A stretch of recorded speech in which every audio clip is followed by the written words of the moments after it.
The blast was so powerful that residents 20 miles away in Lobelville jolted awake, convinced their homes were collapsing around them.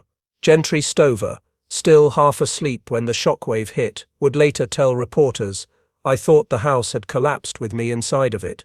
Home security cameras across the region captured the moment, a distant boom that rattled windows, set off car alarms and sent dogs howling in terror.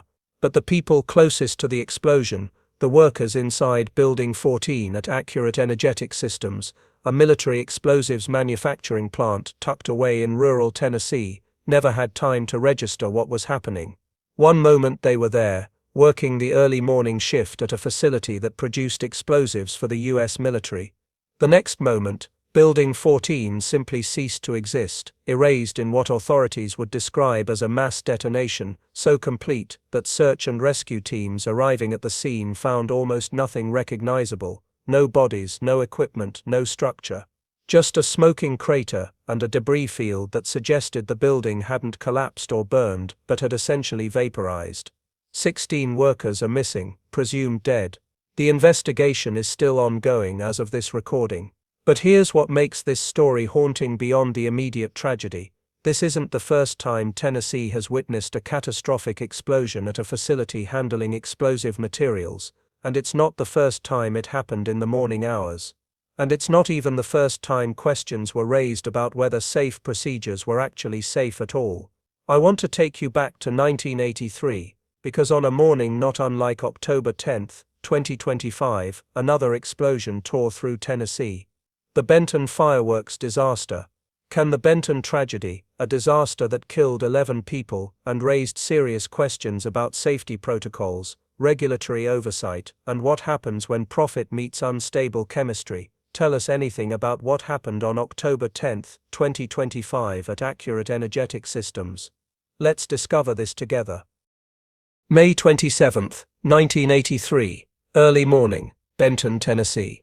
The town of Benton, population barely 1,000, was the kind of place where everyone knew everyone, where the local fireworks factory was one of the few major employers, where most families had at least one member who'd worked at the plant at some point.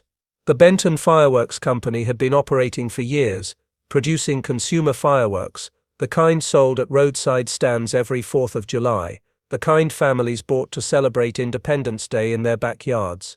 Fireworks manufacturing is inherently dangerous work. You're dealing with gunpowder, combustible chemicals, pyrotechnic compounds that exist in that dangerous middle ground between stable and explosive. The Benton facility processed tons of these materials, with workers mixing chemicals, packing powders, assembling finished products. It was delicate work requiring focus and caution, work where a single spark in the wrong place at the wrong time could trigger disaster. The morning shift had just begun. Workers were settling into their stations, beginning the day's production. The facility hummed with activity, the sound of machinery, workers calling to each other, the routine sounds of industrial manufacturing. Outside, the sun was rising over rural Tennessee, promising another warm spring day. Then, without warning, Building 1 exploded. The blast was massive, a concussive wave that shattered windows in homes a mile away. Workers in adjacent buildings barely had time to register what was happening before a chain reaction began. Building 1's explosion sent flaming debris arcing through the air, landing on Building 2. Within seconds, Building 2 detonated. Then Building 3. The Benton Fireworks facility was transforming into a war zone, with explosions cascading from structure to structure in rapid succession. Witnesses described the scene as apocalyptic. Fireballs erupted skyward, each followed by thunderous booms that rolled across the countryside. Burning debris rained down across the facility and surrounding area, setting fires wherever it landed. Workers caught outside between buildings ran for their lives, trying to reach safety while explosions erupted around them. Those trapped inside the buildings that hadn't yet exploded faced an impossible choice: stay and hope the fire didn't reach them, or run outside into a rain of flaming debris and shrapnel. The Benton Volunteer Fire Department responded within minutes, but what could they do? They were a small-town fire department facing multiple massive explosions at a facility filled with tons of explosive materials. Fire Chief Howard Duncan made the agonizing decision to establish a perimeter and let the facility burn itself out, focusing instead on evacuating nearby homes and preventing the fire from spreading to the surrounding area. It was the only rational choice, but it meant abandoning any hope of rescuing workers still trapped inside. The explosions continued for hours. Each time firefighters thought the worst was over, another building would detonate, sending fresh shockwaves across Benton. The town's residents gathered at safe distances, watching their neighbor's workplace consume itself in fire and explosions, wondering who had made it out and who hadn't. When the fires finally died down and investigators could safely enter the site, they found a scene of utter devastation. Multiple buildings had been completely destroyed, others were burned out shells. The facility's infrastructure, power lines, water systems, internal roads was ruined, and scattered throughout the wreckage were the remains of 11 workers who hadn't escaped. The victims were fathers and mothers, sons and daughters, people who'd gone to work that morning expecting a normal shift at a job they'd done hundreds of times before. Some had worked at the facility for years, others were relatively new, still learning the intricacies of fireworks manufacturing. All of them had trusted that the safety procedures in place would protect them, that the company understood the risks and had taken appropriate precautions. The investigation into the Benton disaster revealed troubling details. While the exact ignition source was never definitively identified, the explosion had destroyed too much evidence. Investigators found multiple safety violations. Buildings were not adequately separated to prevent chain reactions. Fire suppression systems were inadequate or non-functional. Storage of explosive materials didn't meet recommended guidelines. Worker training was insufficient. The facility had been operating with minimal oversight, its dangerous work conducted largely out of public view in rural Tennessee where regulations were laxly enforced. Perhaps most damning was the discovery that similar concerns had been raised before. Workers had complained about safety conditions, insurance inspectors had noted deficiencies. But in the economic reality of rural Tennessee in the early 1980s, where jobs were scarce and regulatory enforcement was minimal, those concerns had been ignored or minimized. The Benton Fireworks Company provided employment in a region where employment was precious. Questions about safety were unwelcome, seen as threatening jobs rather than protecting lives. The families of the 11 victims sued, seeking accountability for what they argued was negligence. The legal proceedings dragged on for years, revealing the complex web of responsibility in industrial disasters. Who was truly at fault? The company that operated the facility under unsafe conditions. The regulators who failed to enforce existing safety standards. The insurance companies that continued to cover the facility despite known risks. The workers themselves who'd chosen to continue working despite concerns. The lawsuits eventually settled, but no amount of money could restore the 11 lives lost or erase the trauma that scarred Benton. The town never fully recovered. The facility never reopened. The site remained empty for years, a burned-out reminder of what had happened there, until finally someone bought the land and built something else, covering over the scars but not erasing the memory. For those who remembered the Benton disaster, the lessons seemed clear. Working with explosives requires not just following safety protocols, but constantly re-evaluating those protocols, assuming that disaster is always one mistake away, never becoming complacent, never prioritizing production over precaution. You can't be mostly safe when handling materials designed to explode. You're either absolutely safe or you're caught in catastrophe. But memories fade, companies change hands, regulatory priorities shift. And 42 years after Benton, on October 10, 2025, Tennessee once again witnessed a facility handling explosive materials vanish in a massive detonation. The parallels between Benton 1983 and Humphreys County 2025 are impossible to ignore. Both explosions occurred in the morning hours, when workers were just beginning their shifts. Both involved facilities handling explosive materials in rural Tennessee. Both resulted in complete destruction of buildings and devastating loss of life. Both left communities traumatized and families without answers. And both raised the same fundamental question: how does a facility operating under supposedly strict safety protocols experience such a catastrophic failure? The differences, however, are equally significant. The Benton Fireworks Company was a commercial operation producing consumer fireworks, operating in an era of relatively lax regulation and minimal oversight. Accurate Energetic Systems, by contrast, is a defense contractor producing military-grade explosives under Department of Defense contracts subject to significantly more stringent regulations and oversight. The technology, training and safety systems available in 2025 are exponentially more advanced than what existed in 1983. And yet on October 10, 2025, Building 14 at Accurate Energetic Systems vanished just as completely as the buildings at Benton had 42 years earlier. 16 workers disappeared just as thoroughly as the 11 had in 1983. The investigation unfolding in 2025 is asking many of the same questions that were asked in 1983. What went wrong? Could it have been prevented? Were proper procedures followed? Was the facility truly as safe as claimed? The investigations into both disasters reveal a troubling pattern in how we handle facilities that work with explosive materials. On paper, the safety protocols look comprehensive. Buildings are separated by specific distances. Explosive materials are stored according to established guidelines.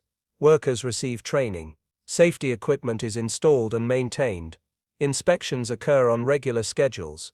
The regulations exist, carefully written in response to previous disasters, designed to prevent exactly the kind of catastrophe that occurred at Benton and that occurred at Accurate Energetic Systems. But regulations on paper and reality on the ground are often very different things. At Benton, investigators found that safety systems were inadequate, despite presumably meeting whatever standards existed at the time. At Accurate Energetic Systems, preliminary reports suggest the facility had passed inspections and was operating in compliance with regulations. So how do compliant facilities explode? The answer lies in the gap between what regulations require and what actual safety demands. Regulations are by nature reactive, written in response to disasters that have already occurred, codifying the lessons learned from previous failures. But they struggle to anticipate novel failure modes, new risks that emerge as technology and processes evolve. A facility can be in full compliance with every regulation and still be fundamentally unsafe if those regulations don't address the specific risks present. There's also the human factor, the element that no amount of regulation can fully control.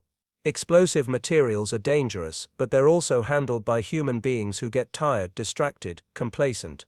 Who might skip a step in a procedure because they've done it 1,000 times without incident?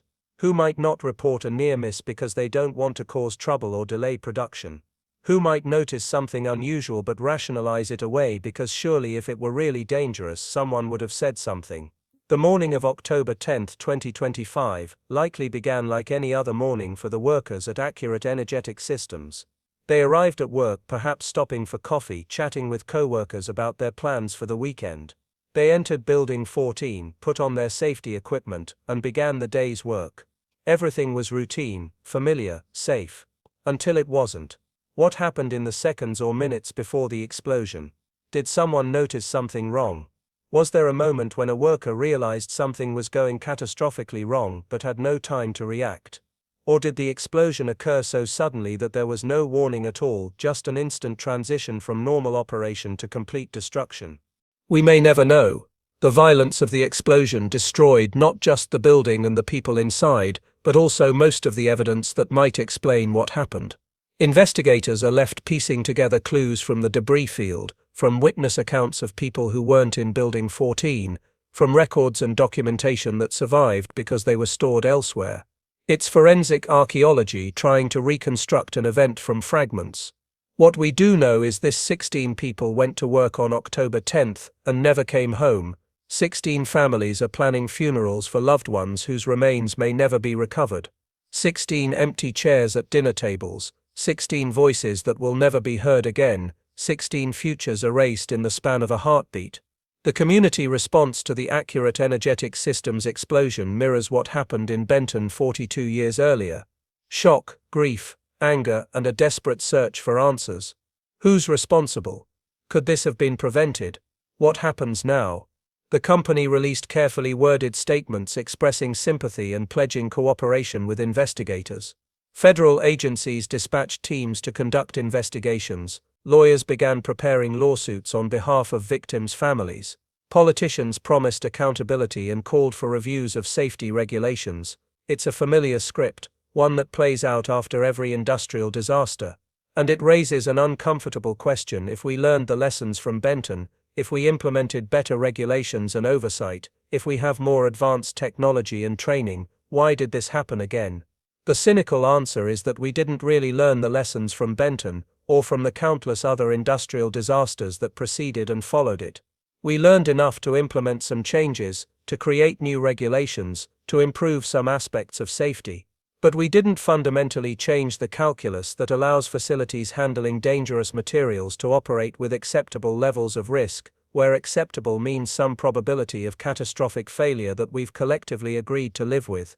Because here's the uncomfortable truth: we need facilities like accurate energetic systems. The military requires explosives for munitions. Those explosives must be manufactured somewhere by someone. As long as we need explosives, we need people willing to work at facilities that produce them. And as long as people are working with materials designed to explode, there will be some level of risk that cannot be eliminated, only managed and minimized. The question is whether we're doing enough to minimize that risk, whether the 16 lives lost on October 10th represent an unavoidable tragedy or a preventable failure. The investigation will eventually produce a report, identifying factors that contributed to the explosion, making recommendations for preventing similar incidents. Companies will review their procedures, regulators will consider new rules, and everyone involved will pledge to do better. But will we actually do better? Or will we simply repeat this cycle, with the next disaster occurring 10 years or 20 years or 40 years from now at some other facility in some other rural community where dangerous work is done out of public view? The workers at Benton in 1983 deserved better than the safety protocols that failed to protect them. The workers at Accurate Energetic Systems in 2025 deserved better than whatever failures led to their deaths. And the workers currently employed at similar facilities across Tennessee and across the country deserve better than a system that seems to learn lessons only after people die. In the days after the explosion, makeshift memorials appeared near the Accurate Energetic Systems facility: flowers, candles, photographs, handwritten notes. Gone too soon, we'll never forget. Rest in peace. The familiar language of grief, inadequate to the task of expressing what was lost but all we have. Among the flowers and candles, someone left a sign with a simple question written in marker: how many more? How many more disasters before we figure out how to truly work safely with dangerous materials? How many more workers need to vanish in explosions before we implement systems that actually prevent catastrophic failures rather than simply documenting them after the fact? How many more communities need to be traumatized by industrial disasters that were theoretically preventable? The sign offered no answers, only the question, stark and haunting against the backdrop of the destroyed facility. As of this recording, the investigation into the October 10th explosion at Accurate Energetic Systems is ongoing. The exact cause has not been definitively determined. The fate of the 16 missing workers remains officially unconfirmed, though realistically, no one expects to find survivors. The families are in limbo, grieving losses that haven't been officially declared, waiting for answers that may never come. 42 years separate Benton from Humphreys County, but the fundamental dynamics remain unchanged. Rural Tennessee, facilities handling explosive materials, workers doing dangerous jobs, catastrophic failures, and communities left picking up the pieces. Perhaps the most chilling parallel is this: both disasters were unexpected by the people involved. The workers at Benton didn't expect to die that morning. The workers at Accurate Energetic Systems didn't expect Building 14 to explode. Both groups believed they were working at facilities that understood and managed the risks, that had adequate safety protocols, that would protect them. Both groups were wrong. What should we take away from these parallel tragedies? That working with explosives is inherently dangerous, and no amount of precaution can eliminate all risk. That's true. But it's also insufficient. Yes, the work is dangerous. Yes, some level of risk is unavoidable. But unavoidable risk shouldn't mean preventable disasters that we failed to prevent. The people who died at Benton and at Accurate Energetic Systems weren't soldiers who'd volunteered for dangerous duty. They were workers, employees, people trying to earn a living in communities where good jobs were scarce. They deserved to come home from work. Their families deserved not to spend the rest of their lives wondering if the disaster could have been prevented, if their loved ones died because someone cut corners or ignored warnings or prioritized production over safety. October 10, 2025, should be remembered not just as the day 16 workers vanished in an explosion, but as a reminder that industrial disasters are not acts of God or inevitable accidents. They're failures of oversight, of enforcement, of priorities, of systems designed to protect workers but that fail when it matters most. The question isn't whether another disaster like this will happen. History suggests it will. The question is whether we'll do enough in the meantime to prevent it, or whether we'll continue repeating the cycle of disaster, investigation, promises to do better, and eventual repetition. Benton was 42 years ago. How long until the next one? And how many workers will we lose in the interval, working at facilities we assure them are safe, handling materials we promise are properly controlled, trusting systems we claim will protect them? The smoking crater where Building 14 once stood has no answers. Neither do the charred ruins of the Benton Fireworks facility, long since cleared away and built over. The answers exist only in the choices we make going forward, in whether we'll prioritize worker safety over convenience and profit, in whether we'll implement meaningful oversight rather than performative regulation. 16 families are waiting for those answers. So are the families of the 11 who died at Benton, still waiting decades later for someone to acknowledge that their loved ones deserved better. Time will tell if we've learned anything. But based on history, based on the fact that accurate energetic systems happened at all despite everything we supposedly learned from Benton, the outlook isn't encouraging.